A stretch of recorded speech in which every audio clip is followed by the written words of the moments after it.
Привет, мои дорогие котики! Сегодня у нас вторник. Неважно, когда вы открыли это видео, но я вам просто констатирую факт. Сегодня день Марса, и мы сегодня погадаем на мужчин. Но сейчас такое еще время хорошее, я бы сказала, для того, чтобы погадать на мертвых, да, на покойных усопших людей. И вот у меня была записана тема, которую вы предлагали. Это расклад на умершего человека, как ему там. И мы на эту тему с вами разложим. Так, давайте посмотрим. Сейчас я буду на Густаве Климте, на Золотом Таро вам раскладывать на эту тему. И именно, знаете, оно хорошо. Вообще, я на этом Таро очень много гадаю на мертвых людей. И мне сейчас не то, что, знаете, сколько там даже какое-то состояние духа его, да, на этом Таро считывается даже состояние тела, даже это. И сейчас мы с вами будем смотреть на наших умерших, любимых людей, да, за которых вы беспокоитесь, как там, что там. Девочки, вот, например, кто интересуется этой темой, как там, как на той стороне, да, я могу вам посоветовать одну книгу, и она называется «Книга мертвых», и там очень много рассказано про состояние Бордо. Она с первого раза, эта книга не дается, ее надо, может, даже прочитать несколько раз. Она не каждому дастся. Дело в том, что если вы интересуетесь мистикой, эзотерикой, вы интересуетесь потусторонним миром, и еще вы любите вещи, сны, вы разбираетесь во снах, либо хотите разобраться, да, там очень много ответов на эти вопросы. Но она такая, знаете, тяжеловатая. И, возможно, если она даже с первого раза вам эта книга не дастся, да, она может дастся вам и со второго, и с третьего раза. Где-то вы в себе, вот первый раз прочитайте хотя бы даже пару страниц, да, кажется, как бы, что это такой текст не адаптированный, да, не написанный легким простым языком, но копнули, потом у вас что-то отложится в голове, да. Потом вы захотите вернуться к этой книге и еще что-то добрать, потом еще что-то добрать. Есть такие вот книги, которые можно прочитать несколько раз и все время по-разному, да. Так вот, «Книга мертвых». И, кстати, я, конечно, не сравниваю «Книгу мертвых», но, например, «Собор Парижской Богоматери», да, с той же оперой. Они мне, вот эти вот две книги, давались тоже не с первого раза. Не все я даже понимала, и не все я даже хотела принимать, да. Но вот с возрастом и с опытом я там получаю огромное количество ответов на свои вопросы. Ну, я сейчас говорю про «Книгу мертвых». И сейчас на Таро, на Золотом Таро Густава Климта мы с вами посмотрим, сделаем расклад на умершего, как ему там, что он чувствует, да, какая информация после него сохранилась. И смотрите, девочки, да, кто-то считает, что душа уходит либо в рай, либо в ад, да, кто-то верит в чистилище, кто-то еще во что-то. Но я вам говорю со своей точки зрения. Она основана на том опыте, который я получаю от работы с мертвыми на кладбище, да. Я заметила такую вещь, да, что на кладбище, вот к свежим могилам я не люблю подходить и не люблю считывать никакую с них энергетику, потому что там очень много вот этой смертельной боли, да, боли, связанные со смертью, с переходом. Причем некоторые, они еще помнят, грубо говоря, как они умирали, да, и некоторые, как говорится, стоят возле могил, фантомы. Сама эта информация, она очень такая сильно вибрирующая, да, это какой-то такой, не знаю даже, как вам объяснить, какие-то энергетические такие потоки, и они не всегда, точнее, не то, что не всегда, они в основном не очень такие положительные. Потом, когда он успокаивается, когда он понимает, где он, что он, и, кстати, это происходит там через 9 дней после смерти, 40 дней после смерти, да, не зря это тоже люди придумали, И не то, что придумали, это все опыт, да. И люди замечали, что происходит через 9 дней с душой, что происходит с покойником через 40 дней. И реально оно так и есть, потому что даже вот по времени я сверяла, и такое вот происходило. И теперь мы сейчас посмотрим расклад на усмершего, как ему там. 2 свечки у меня тут зажжены. Четное количество для того, чтобы почтить память покойных. Если, девочки, вас и мальчики, вас беспокоит эта тема, как вам? Вы не просто даже ради любопытства, да? Вы зашли на это гадание только для того, чтобы, может быть, где-то загасить в себе чувство вины, либо чувство боли, либо еще какие-нибудь другие чувства, да? На это гадание тоже не гадайте сразу, например, после смерти. Если еще 9 дней не прошло по этому человеку, на которого вы бы хотели, да, погадать, то лучше не гадайте, потому что он еще не прошел тот путь, он еще, как говорится, его информационное поле, его эта вибрация, она еще не перестроилась до конца. И часто, кстати, бывает, что, знаете, люди, которые очень сильно хотели жить, у них эта информация сохраняется очень долгий период времени, даже и год какой-то. И почему сразу памятники на могиле не ставят год, да?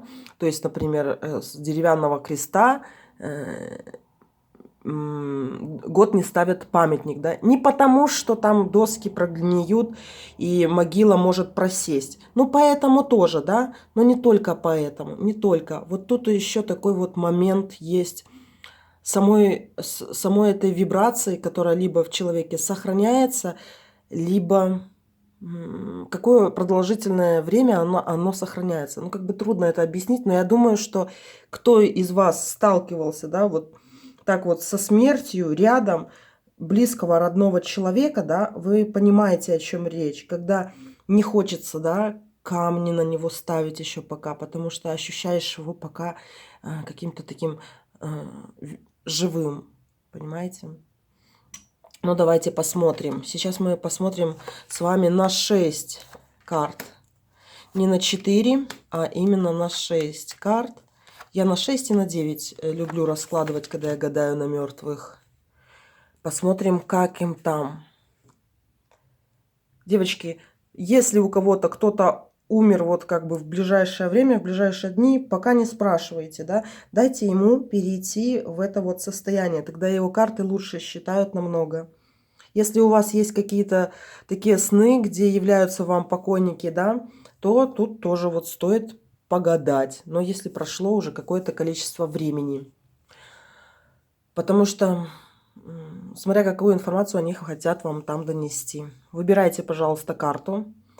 Эта карта, которую вы выбираете, вибрационно настраивает через вас, да, мне показывает вот этого умершего человека и его состояние.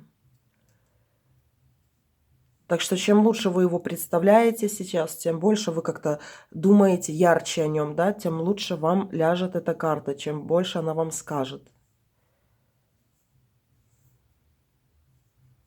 Можете имя назвать. Спросите, как ты там? Сейчас я немного свет уберу, чтобы вам не мешал. И будем с вами, мои дорогие, смотреть, как ему там, умершему человеку. Ну что, поехали. Смотрим слева направо первую карту. 8 кубков выпала. Это карта, знаете, как я ее называю, полные чаши. Ну, у меня такое свое название есть. Ритуалы по захоронению этого человека сделаны так, как нужно ему. В принципе, ничего плохого нету в плане того, как его похоронили, да. Но тут есть один такой вот странный моментик с его... Что такое жирное мне идет? Не знаю, что это такое. Не знаю, может это жирная почва, либо Может быть, знаете, почему-то мне вот этот мертвый сейчас говорит жир, жир, жир.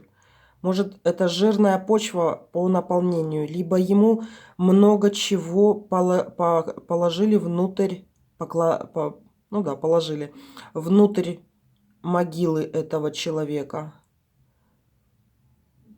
Хорошее состояние у него, но я бы сказала, что вот не идет мне именно покойный. Именно покойный, усопший человек, от которого там считывается мало информации, этот человек разговаривает.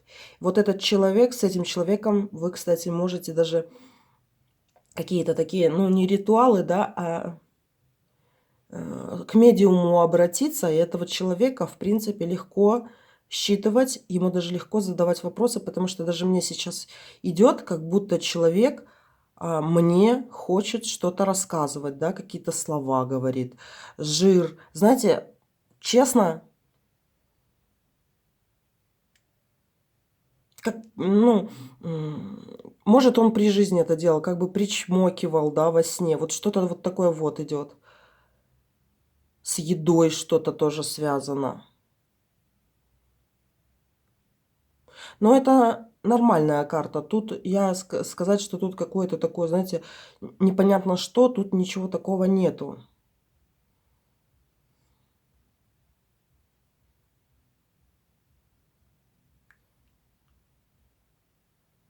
Но этот человек определенно говорит. Но вот сейчас, так как у нас тема другая, тема как ему там, да, никакие такие контакты медиумные я бы все-таки сейчас не входила. Но мне реально, знаете, идет то, что этот человек говорит. И я не говорю сейчас ни о мужчине, ни о женщине. Просто даже голос какой-то чистый, слова. А вот с этим человеком можно даже какой-то контакт такой, медиумный контакт с ним войти очень даже и просто. И знаете, есть такие карты, которые определяют степень даже, знаете, состояния тела в могиле. Или вот не в могиле, когда, например, поиском людей занимаешься. А вот у этого человека получается лицо, оно лицо розовое, понимаете? Ну, как говорится, кровь с молоком. Оно не мертвое. Ну, как не мертвое? То есть, либо это его тот такой яркий фантом, оно... Знаете, если бы это было гадание, кого вы загадали, тут мертвого или живого человека, да, то тут я бы сказала, что идет все-таки живой человек, потому что он делает такие вот вещи, как живой, не как мертвый. Либо он недавно умер, и все-таки вы загадали карту.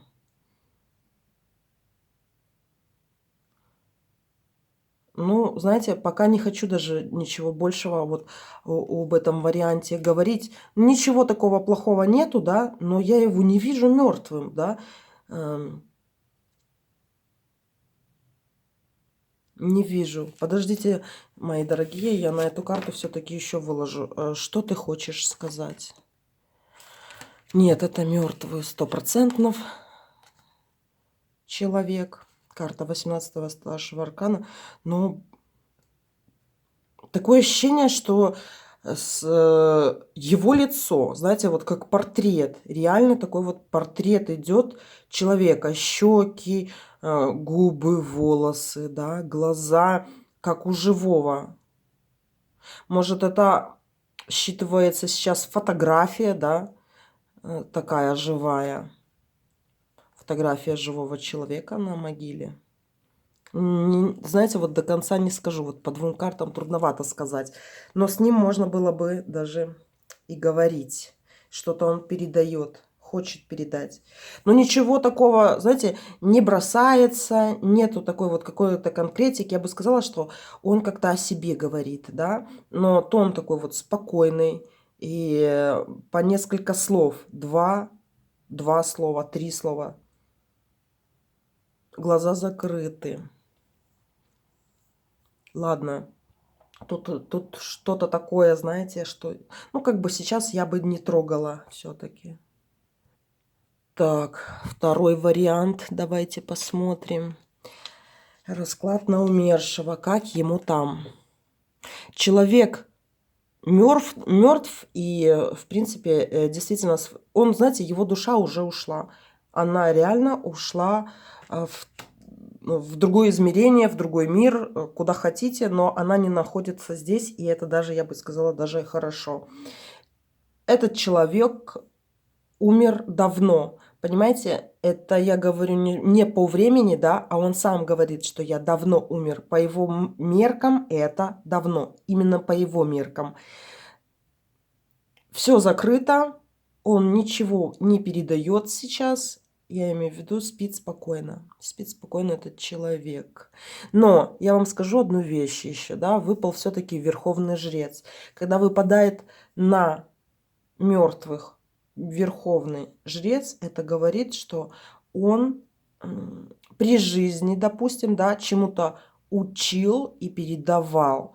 И это может быть либо даже самое простое педагогическая деятельность, да, либо это передача по роду чего-то там, способностей каких-то. И мистических тех же способностей, и любых других талантов. В принципе, тут уже ничего не добавишь. Этот человек спит спокойно. Так что не будем его больше трогать. Третий вариант. Это умерший человек и как ему там. Так, а это 8 жезлов выпала. Это...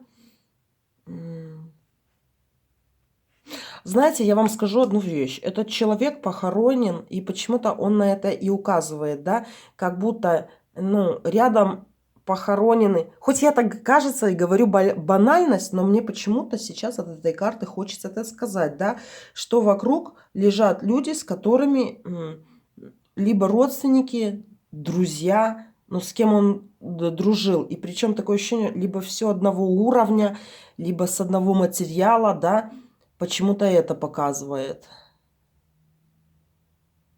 И еще тут такой момент, да,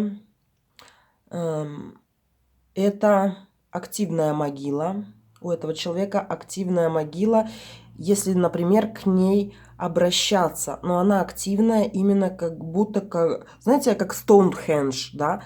Вот тут что-то такое, как будто эта могила и другие могилы рядом, они образуют какой-то либо круг, либо какую-то фигуру. Вот, кстати, можете обратить внимание, да, если вот будете на могиле этого человека, да, обратите внимание, что что-то тут такое есть. Вот как, знаете, как Стоунхендж.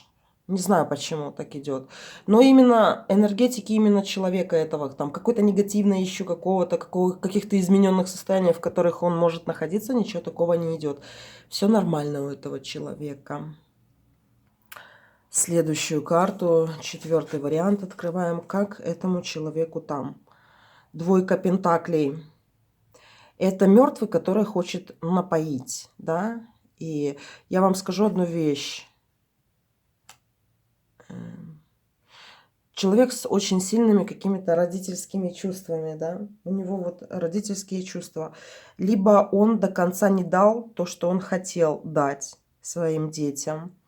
Это человек, который, может быть, хотел детей, но у него что-то не получилось. И он, знаете, вот реально, вот посмотрите на эту карту, да, двойка пентаклей. Пентакли сами по себе, они такие странноватые карты.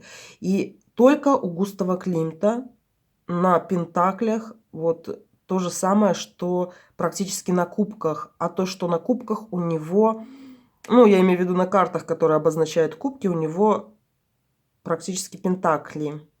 Еще и 2 карты дурака. Но мне эта колода Таро нравится вообще, потому что она реально очень продуманная, а не то, что там с какими-то ошибками нет. Этот человек что-то не доделал до конца в своей жизни, и он бы хотел доделать. Этот человек ничего злого в себе не несет сейчас, да, но...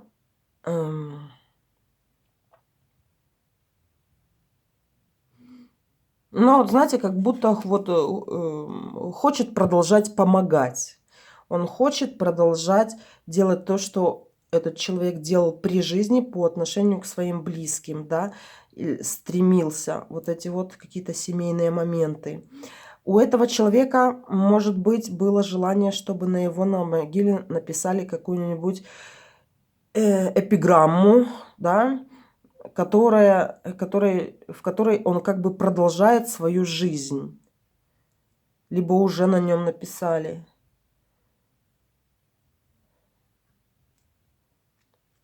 Но с этим человеком я бы все-таки была осторожна, да, спокойным человеком. Потому что ходят на кладбище, например, родственники, что-то просят, да, то если у этого умершего что-то просить на могиле, получается, что он либо проигнорирует, либо с особым каким-то таким желанием, да, может поменять даже какой-то ход событий.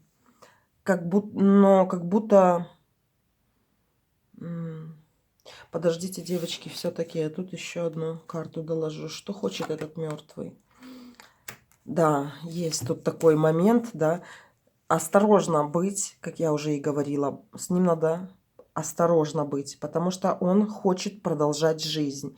И он может... Просто, знаете, вы можете... Человек, который придет к нему, да, и у них установится вот какая-то особая связь, вот просто человека с тем, если с ним разговаривать как будто с живым у него на могиле, да, получается, я потом, например, вижу вот глаза того гостя, кто пришел, да, на кладбище, и он смотрит уже, например, даже на меня глазами этого мертвого человека, то есть его... говорит даже его словами, его мыслями. Тут нужно быть немного осторожным, потому что либо тут на могиле у этого человека сущность, да, либо сущ вот этого умершего, она хочет продолжать жить, и она пытается в чем-то воплотиться, да, душа хочет реинкарнации, но в живого человека, но которых он помнит. Как продолжать род, вот как будто что-то недоделано. Так что имейте в виду.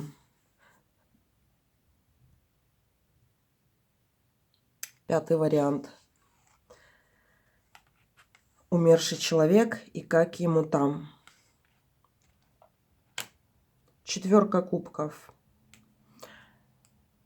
Это либо это самоубийца, либо он знал заранее о том, что он умрет. И он это понимал это при жизни и даже как-то к этому готовился. Человек... Тело в нормальном, обычном таком состоянии покойного.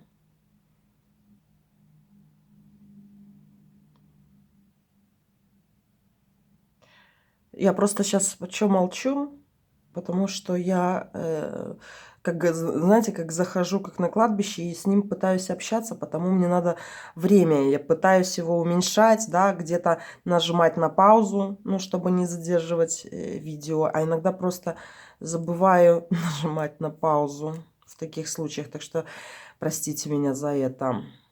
Четверка кубков. Как ему там? Он уже не на земле, этот человек, и от него, его это мертвое... Нету никакой живой энергетики, ничего он не хочет передать. Он давным-давно, как говорится, усопший. Все пройдено, знаете, такое выражение. И, например, темноту вижу. Знаете, как склеп какой-то, как, не знаю, склеп, грот.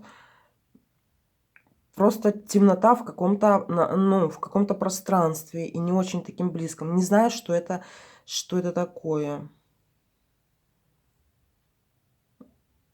Ну, вот так вот. Пока так, девочки. Хорошо этому человеку. По крайней мере, знаете, его информация, да, она ушла. Но я вижу просто абсолютный какой-то такой покой. Никаких таких трепыханий, никаких вот вспышек информационных, никаких волнений, да, не хватаний даже за руку, да, меня, когда я вот к этой карте просто подключаюсь. Ничего такого нету. Ладно, и давайте последний вариант, 6-й вариант. Раскладываем на умершего человека, как ему там. Выпал король кубков.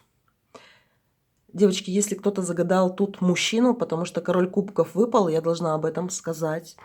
Король кубков, он обозначает отца. Если кто реально загадывал тут своего отца, то я вам скажу, он о вас беспокоится и передает вам привет и самое лучшее пожелание с того света. Это обнимает, знаете, целует в лобик. Это реально забота. Это когда мы смотрим на мужчину. Если вы тут загадали женщину, да, ну тут тоже какая-то очень сильная именно энергия любви. И от этой могилы идет, да, и вообще от всего. Я бы сказала, что мне даже вот на эту могилу, как говорится, да, вот как я ее чувствую сейчас даже, мне хочется прийти, да, и обнять. Земля там какая-то плодородная, да, на этой могиле будут цвести совершенно какой-то красивой неземной красоты цветы. Это либо даже сама природа посадит, либо человек посадит, да, какая-то красота, какое-то умиротворение, да, и любовь. От этой могилы веет любовью. Про отца хотела сказать, потому что король кубков выпал. Но это может даже быть и не мужчина, просто королем кубков показывается вот эта полная чаша любви.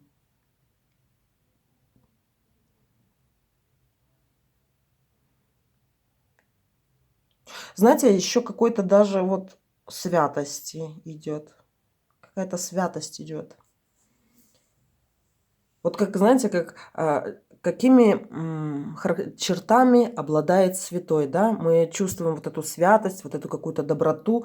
И вот тут вот мне именно хочется сказать это слово святость. Хочется сказать и все. И я говорю.